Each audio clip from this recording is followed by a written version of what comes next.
Today, we're diving into a really cool approach for building the software that runs some of our most ambitious aerospace missions. You know, the kind where the stakes are astronomical and the margin for error is, well, zero. So let's just start with the question that every engineer in the space industry has to wrestle with. I mean, think about it. When you're building software for a satellite or a probe that's heading to Mars, you can't just push an update if you find a bug. It absolutely has to work perfectly, right from the start. For a long time, the industry has leaned on traditional methods, like the V-cycle. But honestly, these old ways are starting to show their age. They rely so much on people manually checking code line by line, which is just asking for human error. Success ends up depending on the tribal knowledge of a few key experts, and the overall design, it can be a tangled mess that's hard to understand. The bottom line is, as our systems get more and more complex, this approach just gets riskier. Which brings us to the heart of the problem. We're trying to do incredible things in space, but that means the software is becoming unbelievably intricate. So how in the world do you build and test these massive, complex systems in a way that's actually rigorous, repeatable, and most importantly, reliable?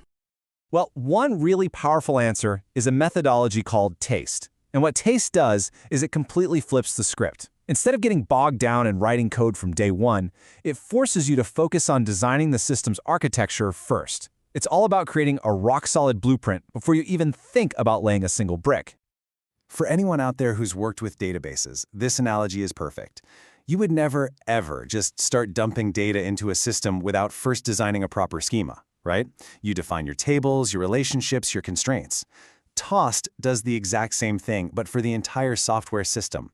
You model the structure, the interfaces, and the rules of the game before you write a single line of application code. So what's the secret sauce here? What's the big idea that makes this taste approach so different and so effective? To get it, you have to understand the philosophy it's built on. And that big idea is called model-driven engineering, or MDE. With MDE, the model, this abstract picture of your system, isn't just a diagram you show in a meeting. No, it is the system. It's the central source of truth. Everything else, all the code, all the documentation, it's all generated from that model.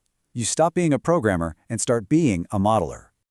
Okay, so here's how Taste actually puts MDE into practice. It's a really clear step-by-step workflow.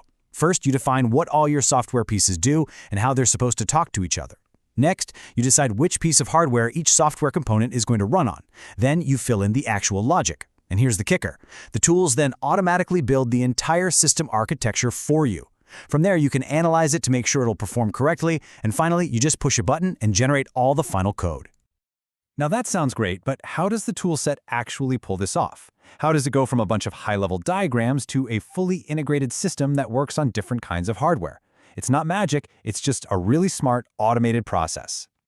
It all starts in what's called the interface view. Think of this like a digital whiteboard. You're not writing code, you're visually drawing out each function, what it does, and what it needs from other functions. You're literally creating a logical blueprint of how all the software pieces fit together. Okay, once you have that logical blueprint, you move to the deployment view.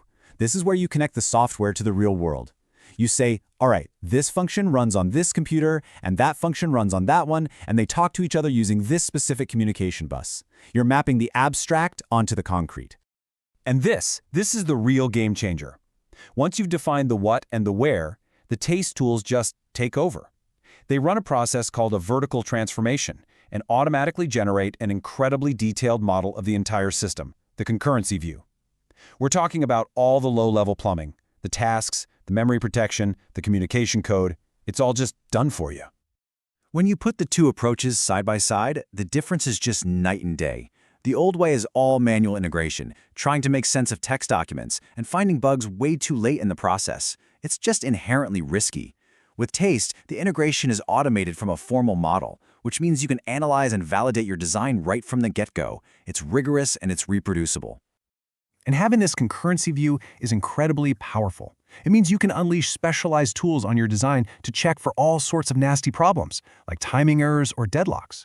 You can prove that your system will meet its deadlines and work the way it's supposed to before you've even compiled the final code. You get to verify the architecture before you build the system. That is a huge advantage. So the theory sounds fantastic, right? Model the system, automate the boring stuff, find problems early. But what does that actually mean in the real world? What are the concrete, measurable benefits of working this way?